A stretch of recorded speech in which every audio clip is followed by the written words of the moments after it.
the end of an era for General Motors. It's that close to bankruptcy, something that President Obama has not ruled out, saying that would help the company to restructure quickly and emerge stronger. To understand better what it means for the world's largest auto company to go bankrupt, we're now joined by Dr. V. Sumantran, the Vice Chairman at Hinduja Automotive. Dr. Sumantran is also a former GM man. He spent 15 years with the company. Dr. Sumantran, thank you for joining us at this late hour. A difficult moment to see a company that you spent 15 years with go down into this kind of decline. What does it mean to have the world's largest automobile company go bankrupt? What kind of impact would it have on the global automotive industry?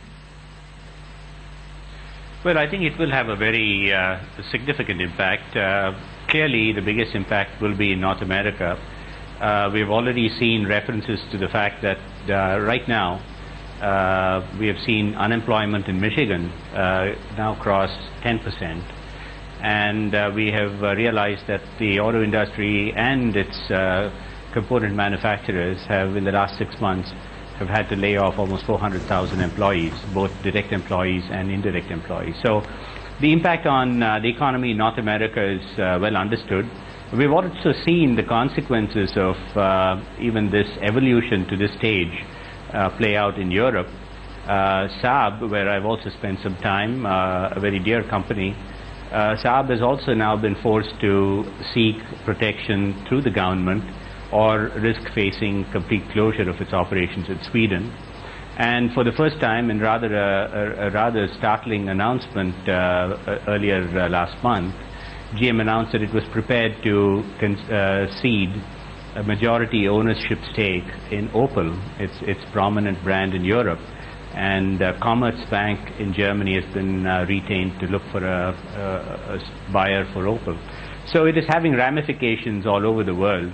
Of course, this is particularly a very difficult time for the people in Detroit. What kind of implications does it have on the competitive landscape, Dr. Sumantran? Does this make now Toyota an even stronger player when you have General Motors and Chrysler for sure, to some extent, out of the reckoning, because they're going to have to spend the next few months fixing their problems very urgently? Well, in a way, it is true. I think we have already seen earlier this year the fact that what used to be the big three in the U.S. For the first time dropped their collective market share below 50% in the U.S. market. So it is really a sign of a shifting landscape in terms of market share.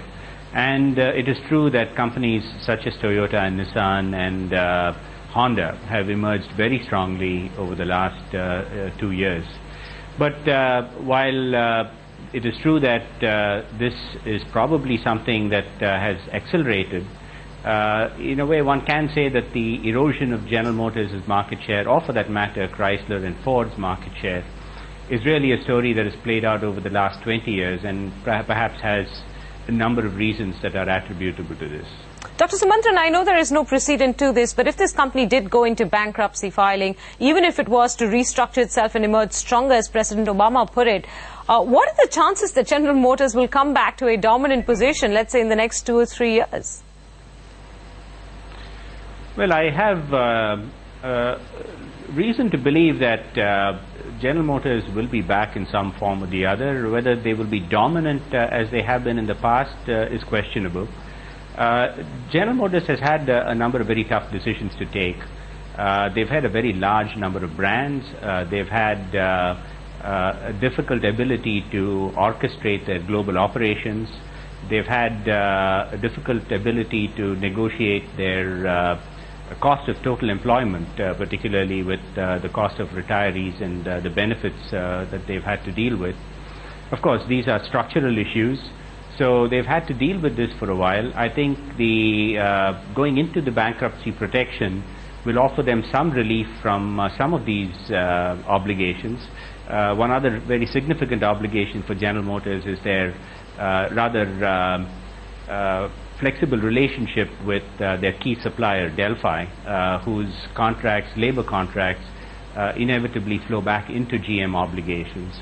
So Chapter 11 protection will give GM a number of advantages in terms of how it can deal with these obligations. However, on the other hand, one must remember that one is dealing with a consumer product. I think President Obama was very, very careful in his choice of words and in the way he put it across. one is very loath to use the word bankruptcy with a running company, and particularly a company that depends on the goodwill of consumers and potential future buyers. So any excursion into bankruptcy will no doubt have to be something that must carefully manage consumer confidence. Again, already one knows that the U.S. administration has offered help. Warranties for these products are being underwritten by the U.S. government so that consumers may have confidence to continue to buy products from these companies even if they were to go through such a difficult procedure. Yeah, you're voicing a concern that many have raised, the fact that when you have the bankruptcy tag attached to a consumer product, what kind of reaction does it evince in consumers, and would they want to come back and buy that product 2 or 3 years down the line? But I think many people do now finally understand that Chapter 11 bankruptcy provides you protection, like you pointed out, to restructure and emerge stronger, as the President said. One quick last question, sir. If it does go to bankruptcy, or even this beleaguered financial state that GM and Chrysler are going through, what kind of impact does it have on the components industry? I'm not getting into the main automotive industry, because in India, GM seems to be in fine, fettle shape and not doing so poorly at all. So I'm trying to understand if there are any implications for Indian component manufacturers if both these companies do actually file for bankruptcy. Well, it is true that as the wave of outsourcing and the wave of using a global low-cost country sourcing strategy started to unfold, it is true that the U.S. manufacturers were at the vanguard. It is memorable even for us in India that some of the earliest global contracts secured by the Indian component manufacturers were indeed from the U.S. Big Three, and indeed prominently GM.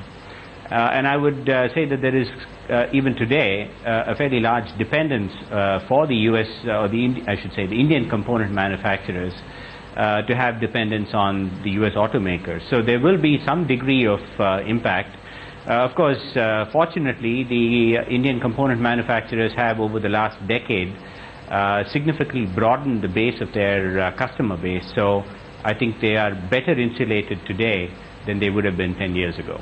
Dr. Sumanthan, thank you again for joining us at this late hour and sharing your perspective on that potential